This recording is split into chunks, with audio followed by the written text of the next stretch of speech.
Indo British advanced pain clinic నొప్పి మాయం surgery దూరం ఫర్ అపాయింట్మెంట్స్ 9155515563.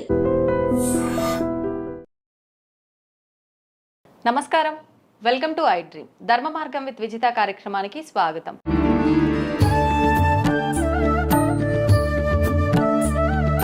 ప్రస్తుతం మనతో పాటు ఉన్నారు ప్రముఖ జ్యోతిష్య పండితులు బ్రహ్మశ్రీ డాక్టర్ గుండెపూడి శివసుధీర్ శర్మ గారు. ఇప్పుడు వారితో మాట్లాడి మరిన్ని విషయాలు తెలుసుకుందాం.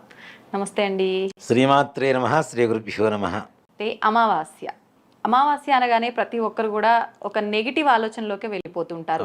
నిజంగా అసలు అమావాస్యని మనం మంచిగా ఉపయోగించుకోవాలి అని అంటే ఎలా ఉపయోగించుకోవచ్చు? ముఖ్యంగా ఇప్పుడు ఇది మార్గశిర మాసం, ధనుర్మాసం కూడా అంటుంటారు. ఇప్పుడు వచ్చే అమావాస్యకి ఏదైనా విశిష్టత ఉందా? ఒక పితృదేవతల కోసమే కాకుండా దేవత ఆరాధన కోసం కూడా ఉపయోగించుకునే అవకాశం ఉందా? తెలియజేయండి. చాలా మంచిదనమ్మా. మనం మాసాలు చెప్పుకునేటప్పుడు 4 మాసాలు అంతకుముందు చాలాసార్లు చెప్పుకుంటున్నాం. ఆఖామావయ్య అని, ఆషాఢ మాసం, కార్తీక మాసం, వైశాఖ మాసం, మాఘమాసం అని.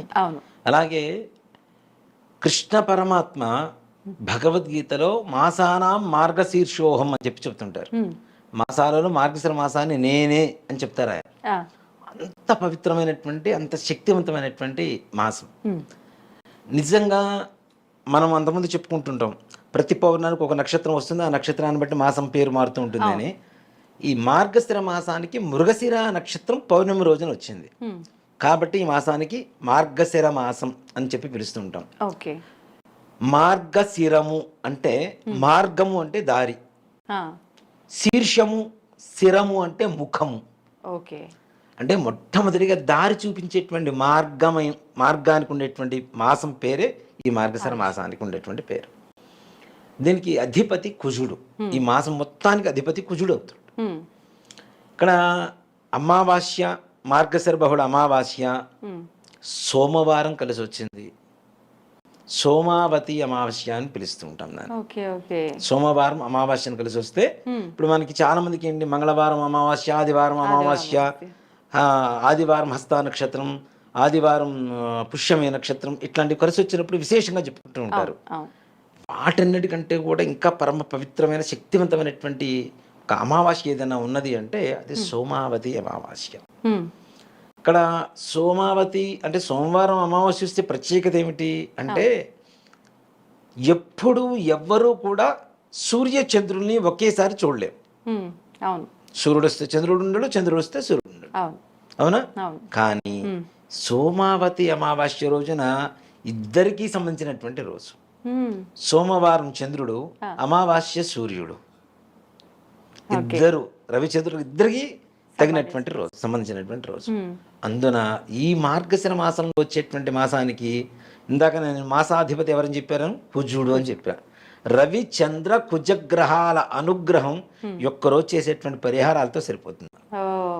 సూపర్. నిజంగా మరి ఎటువంటి వారు ఈ పరిహారాన్ని ఆచరించాలి? అసలు ఆ పరిహారం ఏంటి? ముఖ్యంగా రవికి పూజ చేస్తే ఆరోగ్యం, ఆరోగ్యం భాస్కరాదిత్య అని చెప్పి మన శాస్త్రం చెబుతుంది. ఆరోగ్యాన్ని ఇచ్చేవాడు ఎవరు అంటే సూర్యుడు.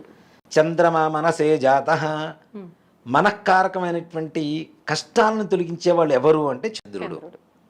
అలాగే శారీరకమైనటువంటి ఆరోగ్యంతో పాటు మానసికమైనటువంటి ఆనందంతో పాటుగా వివాహం, సంతానం, అలాగే వంశాభివృద్ధి, జ్ఞాపక శక్తి, సంపూర్ణమైనటువంటి రక్త సంబంధమైనటువంటి అనారోగ్యాలు, హృద్రోగాలు అంటే హృదయ రోగాలు, అలాగే మనకి ఎక్కువగా ఇప్పుడున్నటువంటి పరిస్థితుల్లో ఈ గ్యాస్ట్రిక్ ప్రాబ్లంతో చాలామంది ఫేస్ చేస్తున్నారు ఆ ప్రాబ్లంని.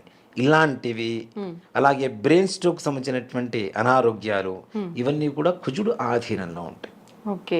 అంటే ఇక్కడ చూడండి, ఆర్థిక సమస్యలు తొలగిపోతాయి, రుణ సమస్యలు తొలగిపోతాయి, సంతానం బాగుంటుంది, సంతానం కలుగుతుంది, వివాహం కానిటువంటి వాళ్ళకి వివాహం అవుతుంది, దాంపత్య జీవితం ఆనందమయంగా లేనటువంటి వాళ్ళకి అన్యోన్య దాంపత్యం ఏర్పడుతుంది కుజుడు వల్ల. ఇన్ని కలుగుతున్నాయి.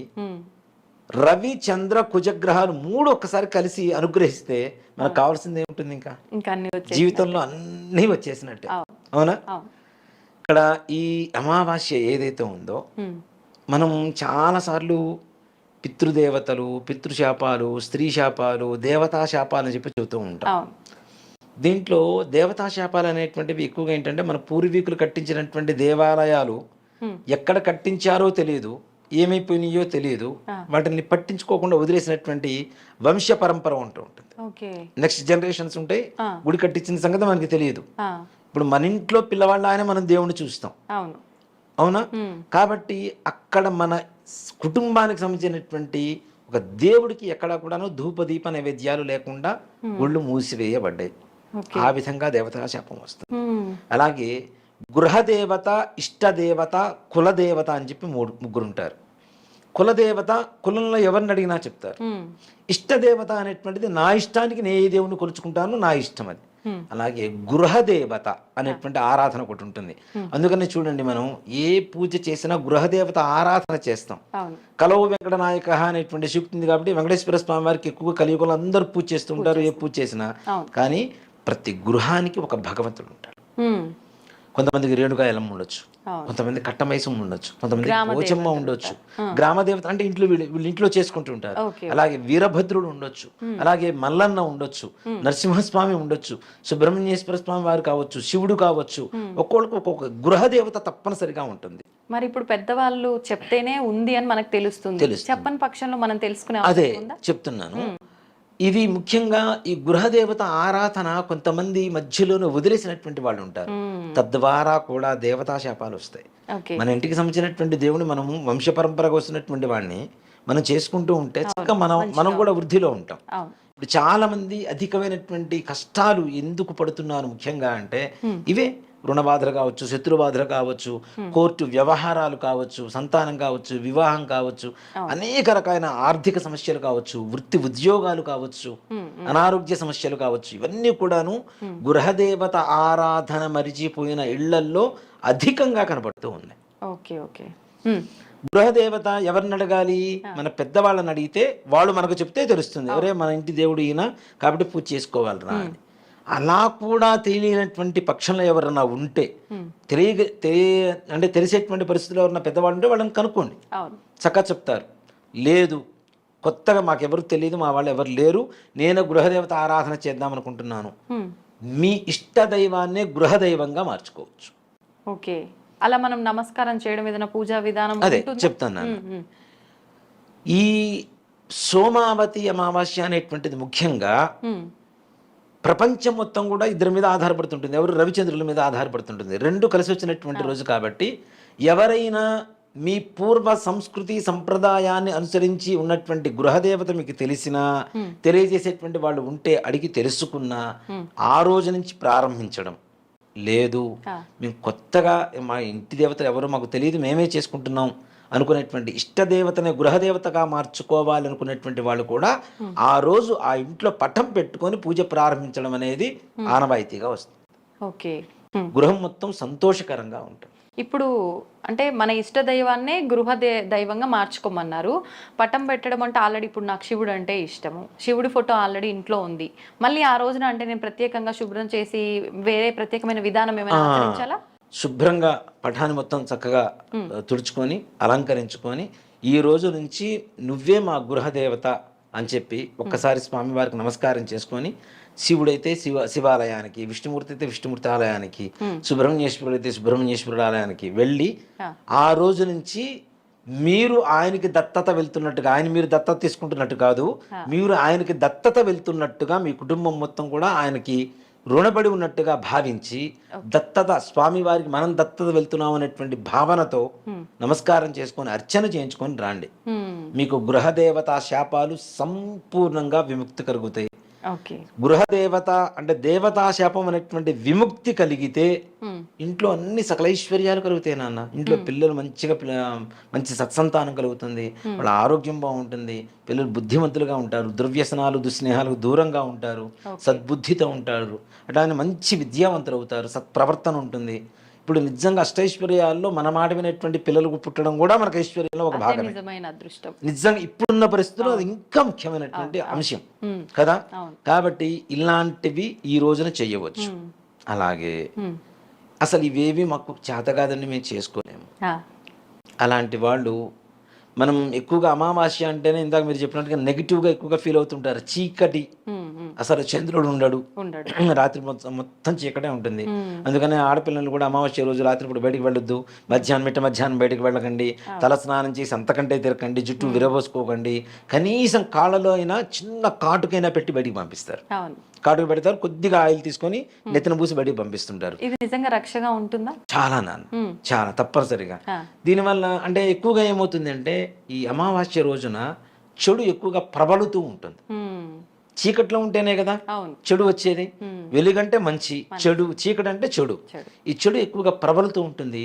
మనకు తెలియకుండానే గాలిపరమైనటువంటివి కొన్ని మన ఒంటి మీదకి ఆవాహన జరగడానికి అవకాశం ఉంటుంది.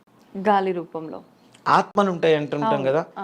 ఆ ఆత్మని మనం ఎవరైనా నమ్మినా నమ్మపోయినా ఓకే, తప్పనిసరిగా ఎవరికైనా ఒక గాలి సోకింది అంటే ఎవరైతే ఆత్మ వాళ్ళని ఆవహిస్తుందో వాళ్ళ లాంగ్వేజ్లో మాట్లాడతారు వాళ్ళు.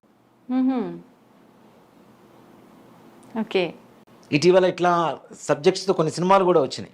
ఓ మాట చెప్పాలి అంటే అవునా, వాళ్ళ ఊరు పేరు, వాళ్ళ అడ్రస్సు, తర్వాత వాళ్ళకు ఉండేటువంటి లాంగ్వేజ్, హిందీ లాంగ్వేజ్ అనుకుందాం, హిందీలోనే మాట్లాడుతుంటారు. వీళ్ళకి ఏమీ రాదు అంతకుముందు అసలు హిందీ, కానీ హిందీలో మాట్లాడుతుంటారు. ఉర్దూలో మాట్లాడుతుంటారు, ఇంగ్లీష్లో మాట్లాడుతూ ఉంటారు. అవునా? సో ఇలాంటివి జరగడానికి కూడా అవకాశాలు ఉంటాయి. కాబట్టి ఆ రకమైనటువంటి బాధలు కానీ మనకు తెలియకుండానే కొంతమంది శత్రువులు ఉంటారు, మనసులో తిట్టుకుంటూ ఉంటారు, ఎదుటి వాళ్ళ మీద ఇంకా వెక్కబోయడానికి బయటికి కక్కలేక లోపల మింగలేక బాధపడేటువంటి వాళ్ళు చాలా మంది ఉంటారు.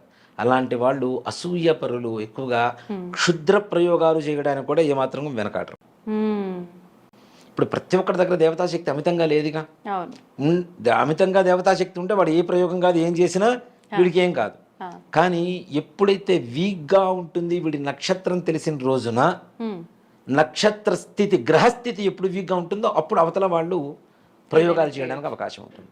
ఇప్పుడు సన్నగా ఉన్నవాడిని ఒక దెబ్బ కొడితే కింద పడిపోతాడు నాన్న, లావుగా ఉన్నవాడిని ఒక దెబ్బ కొడితే కింద పడతాడు, పడ్డగా 10 దెబ్బలు కొడతాడు, 11 దెబ్బకి విసుగు పుట్టేసి వదిలేస్తాడు. కానీ ఇక్కడ ఎప్పుడైతే గ్రహస్థితి వీక్గా ఉందో అప్పుడు నక్షత్రం తెలిస్తే రాశి తెలుస్తుంది, రాశి ప్రకారం గ్రహస్థితి ఎప్పుడు వీక్గా ఉందో తెలుస్తుంది, అయిపోయి నక్షత్రాల ద్వారా కూడా చేస్తారు. అయితే అందుకనే ముఖ్యంగా మన తెలంగాణలో జన్మ నక్షత్రం బయట పెట్టరు, జన్మనామం బయట పెట్టరు, వ్యవహార నామం మాత్రమే చెబుతూ ఉంటాం మనం. అవునా? జన్మనామం ఎందుకు బయట పెట్టరు? జన్మనామం తెలిస్తే నక్షత్రం తెలుస్తుంది, నక్షత్రం తెలిస్తే రాశి తెలుస్తుంది, రాశి తెలిస్తే గ్రహస్థితి తెలుస్తుంది. గ్రహస్థితి ఎప్పుడు వీక్గా ఉందో అప్పుడు దెబ్బ కొడితే వాడు కింద పడిపోతాడు. వాడి మీద బాణామతి, చిల్లంకులు, అనేక రకాలైనటువంటి దరిద్రపోటు ప్రయోగాలన్నీ చేస్తూ ఉంటారు. ఇలాంటి ప్రయోగాలు చేసేటువంటి వాళ్ళ ఉద్దేశం ఎవరికన్నా ఉన్నా, మన మీద చేసిన అలాంటివి కూడా సొక్కకుండా ఉండేందుకు, అలాగే ముఖ్యంగా మనము గ్రామంలో ఉంటున్నామంటే గ్రామ దేవత అనుగ్రహం పరిపూర్ణంగా మనకు కావాలి తప్పనిసరిగా.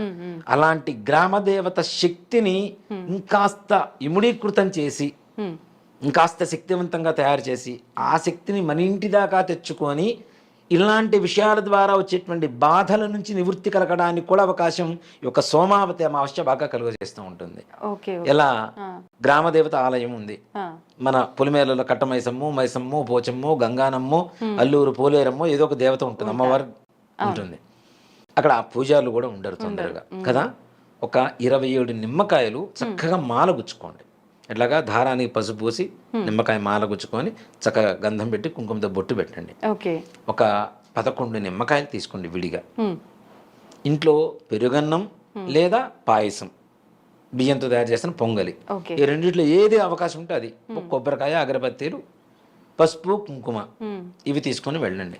కర్పూరం వెళ్ళి శుభ్రంగా విగ్రహాన్ని కడగండి, బొట్లు పెట్టండి. అవకాశం ఉంటే వస్త్రం సమర్పణ చేసుకుని వస్త్రం కట్టండి చక్కగా అమ్మవారికి. కట్టిన తర్వాత బొట్టు పెట్టిన తర్వాత ఈ నిమ్మకాయల మాల అమ్మవారికి సమర్పించండి. ఇంట్లోంచి పసుపు కుంకుమ తెచ్చుకున్నారు కదా, 2 మిక్స్ చేయండి. 2 కలిపితే బండారి అంటాం మనం. పసుపు కుంకుమ 2 మిక్స్ చేస్తే బండారి అంటాం అమ్మవారి దగ్గర. ఈ బండారితో అమ్మవారికి నిమ్మకాయలు మనం 11 తెచ్చుకున్నాం కదా, అవి తీసుకొచ్చి అమ్మవారి పాదాల ముందు పెట్టి మీకు ఇష్టమైనటువంటి అమ్మవారి అష్టోత్తరంతో ఆ నిమ్మకాయల మీద కుంకుమతో పూజ చేయండి. ఆ నిమ్మకాయలు ఇంకాస్త శక్తివంతంగా తయారవుతూ ఉంటాయి కదా. చక్కగా పూజ అంతా అయిపోయిన తర్వాత నైవేద్యం పెట్టి హారతి ఇచ్చేసి నిమ్మకాయలు తెచ్చుకొని ఇంటికి 11 తెచ్చేసుకోండి. ఒక 3 నిమ్మకాయలు చక్కగా ఇంటి ద్వారాన్ని కట్టండి. ఒక నిమ్మకాయ కట్ చేసి పసుపు కుంకుమ అద్ది అటోటి ఇటోటి గుమ్మం గడపకి ఇరు పక్కల పెట్టండి. ఇంకో నిమ్మకాయ ఒక రాగి చెంబులో కొద్దిగా నీళ్లు పోసి పసుపు కుంకుమ కొద్దిగా నల్ల నువ్వులు ఒక 4-5 మిరియాలు దాంట్లో వేసి ఈ నిమ్మకాయని వేసి ఇంట్లో ఈశాన్యం దిక్కున పెట్టండి. అప్పటికి 5 నిమ్మకాయలు అయిపోయినాయి, ఇంకా 6 నిమ్మకాయలు ఉంటాయి. వీటిల్లో ఒక ఇంట్లో ఎంతమంది అయితే ఉంటారో అంతమంది నిమ్మకాయలు ఆ నిమ్మకాయలన్నీ కట్ చేసి ఒక జ్యూస్ చేసుకొని అందరూ తలా కొద్దిగా తాగండి. శరీరం లోపలికి వెళ్ళిపోతుంది కదా, లోపల ఉండేటువంటి రోగాలు ఇట్లాంటివన్నీ కూడా వెళ్ళిపోతాయి. అలాగే మిగిలిన నిమ్మకాయ ముక్కను ఏం చేయాలి, ఆ నిమ్మకాయని మరుసటి రోజు ప్రొద్దున స్నానం చేసేటప్పుడు తలకి పట్టించుకొని చక్కగా శుభ్రంగా స్నానం చేయండి. ఓకే, తలకెందుకని అంటే ఇక్కడ శిరస్సులోనే ఉండేది మొత్తం ఉండేది అంతా కూడా బుర్రంతా అక్కడే ఉంటుంది కదా. కాబట్టి అంటే ఇక్కడ పట్టినటువంటి రోగాలు మొత్తం పోతున్నాయి, ఇక్కడ పట్టినటువంటి రోగం పోవాలంటే అది పట్టాలి గట్టిగా. కాబట్టి ఆ నిమ్మకాయని చక్కగా తలగబెట్టుకొని తల స్నానం చేయండి. ఇంట్లో అంటే బయట తిరిగి వచ్చినటువంటి భూత ప్రేత పిశాచ బాధలు కానీ ప్రయోగ బాధలు కానీ గాలి ఇట్లాంటివి సోకటాలు కానీ ఏవి కూడా మన ఇంటి వైపు లోపలికి అడుగు పెట్టాలన్నా మన ఇంటి వైపు కన్నెత్తి చూడాలన్నా భయపడి వెనక్కి వెళ్ళిపోతాయి. ఇలా ఎన్ని రోజులకు ఒకసారి చేయొచ్చు అంటారు? ప్రతి అమావాస్యకి. అలాంటిది సోమావతి అమావాస్యతో ప్రారంభించండి, ఇంకా బ్రహ్మాండం. ఓకే, మొత్తానికి నిజంగా మీరు చెప్పినట్టు ఎటువంటి సమస్య ఉన్న వారికైనా ఈ సోమావతి అమావాస్య చాలా ప్రత్యేకమైన రోజు అని చెప్పవచ్చు. సంజీవని నిజంగానే. అన్ని ఆల్మిక్స్ అంటారు కదా, అన్ని ఇబ్బందులకి ఎటువంటి ఇబ్బంది లేకపోయినా కూడా మనకు వచ్చే వాటికి కూడా ఇది ఒక మంచి అవకాశం చెప్పుకోవచ్చు. సంతోషం అండి, చాలా మంచి విషయాలు తెలియజేశారు. ధన్యవాదాలు. శ్రీమాత్రే నమః. శ్రీ గురుభ్యో నమః.